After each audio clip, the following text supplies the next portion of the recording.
over 60, 4 fish you may want to limit, and 4 fish that can support health. If you're over 60, fish is often seen as one of the smartest foods you can choose. Many people enjoy fish, believing it naturally supports the heart, the brain, and healthy aging. But what if some of the fish most commonly eaten by older adults don't always deliver the benefits people expect? For seniors, this topic isn't hypothetical. A growing body of nutritional research published over the past decade suggests that certain fish, especially when eaten frequently, may be associated with higher exposure to mercury, environmental pollutants, and inflammatory fats. At the same time, other fish have consistently been linked with better cognitive health, improved cardiovascular markers, and reduced inflammation. Here's what makes this issue so important. Many older adults eat fish several times a week, believing they're making a healthy choice, without realizing that the type of fish matters just as much as eating fish at all.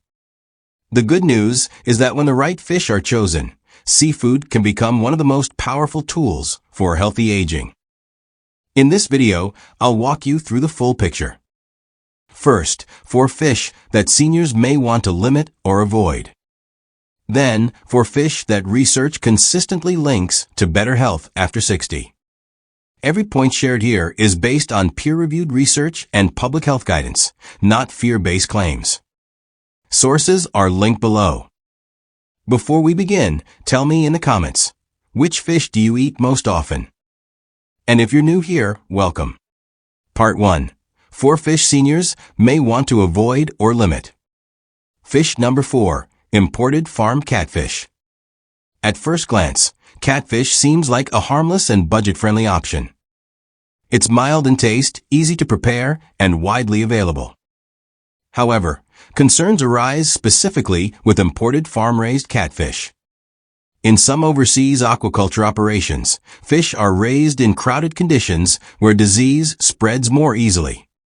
To manage this, antibiotics may be used more frequently. While regulations vary by country, trace residues of these substances have been detected in some imported samples. For older adults, whose immune systems and detoxification processes may already be less efficient, long-term exposure may be less than ideal. Another issue is environmental contamination. Some imported catfish are raised in waters that may contain industrial pollutants or heavy metals, which can accumulate in the fish over time. As the body ages, its ability to process and eliminate these substances may decline. There's also the issue of fat balance. Many farmed catfish are fed grain-based diets high in corn and soy, leading to a high omega-6 to omega-3 ratio. Excess omega-6 intake has been associated with increased inflammation, which can aggravate joint discomfort and cardiovascular issues. If catfish is part of your diet, choosing domestically farmed, well-regulated sources is generally considered a safer alternative. Fish number 3, tuna. Tuna has long been promoted as a lean, healthy protein. From sandwiches to salads, it's a staple in many households. However, for seniors, frequency and type matter. Tuna is a large, long-lived fish that naturally accumulates mercury over time. Mercury exposure has been associated with nervous system stress, and research suggests that higher mercury levels may correlate with cognitive and cardiovascular concerns in older adults. While younger bodies may handle small exposures more efficiently, detoxification tends to slow with age.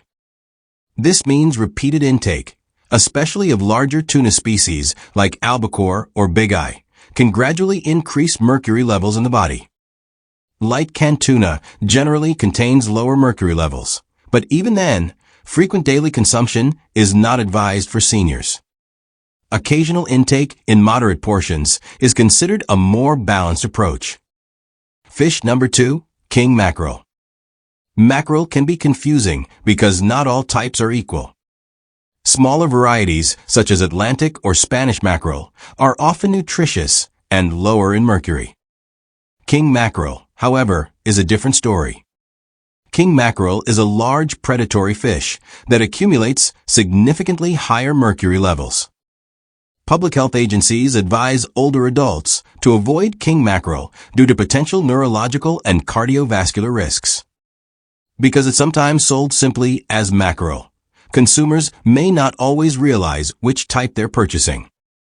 Asking for clarification or checking labels can make a big difference. Fish number 1. Farm tilapia. Tilapia is often marketed as a healthy, affordable fish. However, many nutrition experts advise caution, particularly with farmed varieties. Farm tilapia are often raised in dense environments and fed low-cost feeds that dramatically alter their fatty acid profile. This results in an unusually high omega-6 to omega-3 ratio, which may contribute to chronic inflammation. Chronic inflammation has been linked to arthritis, heart disease, metabolic disorders, and cognitive decline, all of which become more common after 60. Some studies have also identified environmental contaminants in farm tilapia, further raising concerns about frequent consumption. While tilapia isn't dangerous in small amounts, it's generally not considered an ideal choice for long-term health after 60. Part 2. 4 fish that support health after 60. Fish number 4. Wild-caught Pacific cod. Pacific cod may not be flashy, but it's one of the most efficient proteins for seniors. A single serving provides high-quality protein with very little fat, making it ideal for preserving muscle mass while keeping calories in check. Cod is also rich in selenium, a mineral that supports thyroid function, immune health, and antioxidant defense. It provides vitamin B12 and phosphorus, which are essential for nerve function and bone strength. Because cod lives a shorter lifespan and occupies a lower position in the food chain, it generally contains lower mercury levels than many larger fish. Fish number 3. Sardines.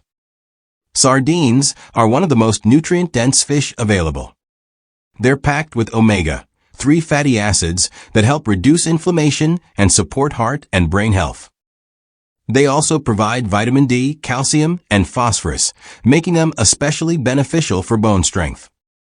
Since sardines feed on plankton and sit low on the food chain, they accumulate very little mercury. Affordable, shelf-stable, and versatile, sardines are one of the easiest fish to include regularly in a senior-friendly diet. Fish number 2. Wild-caught Alaskan salmon. Wild Alaskan salmon is consistently ranked among the healthiest fish in the world. It's rich in EPA and DHA omega-3s, which are associated with improved cognitive function, reduced inflammation, and better cardiovascular health. Salmon also delivers high-quality protein, vitamin D, B vitamins, selenium, and natural antioxidants. Wild varieties are generally lower in contaminants compared to farm salmon. Eating wild salmon 1 to 2 times per week has been linked with meaningful health benefits in older adults. Fish number 1. Rainbow trout. Rainbow trout combines many of the benefits of salmon, cod, and sardines in one clean, easy-to-digest package. It provides omega-3s for heart and brain health, along with potassium, phosphorus, zinc, and B vitamins. Trout is typically low in mercury and raised under strict regulations in many regions, making it a reliable choice for seniors concerned about toxin exposure. Its mild flavor and tender texture also make it easier to enjoy regularly. Final thoughts. After 60, food choices matter more than ever.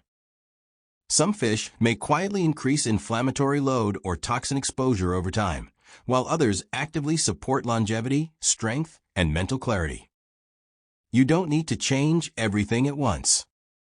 Start by swapping one less ideal fish for a healthier option. Over time, these small changes can add up to stronger muscles, sharper memory, and better quality of life. If you found this helpful, like the video, share it with someone who enjoys seafood, and subscribe for more science-based health guidance. And tell me in the comments, which fish will you choose next? Here's to informed choices and healthier aging.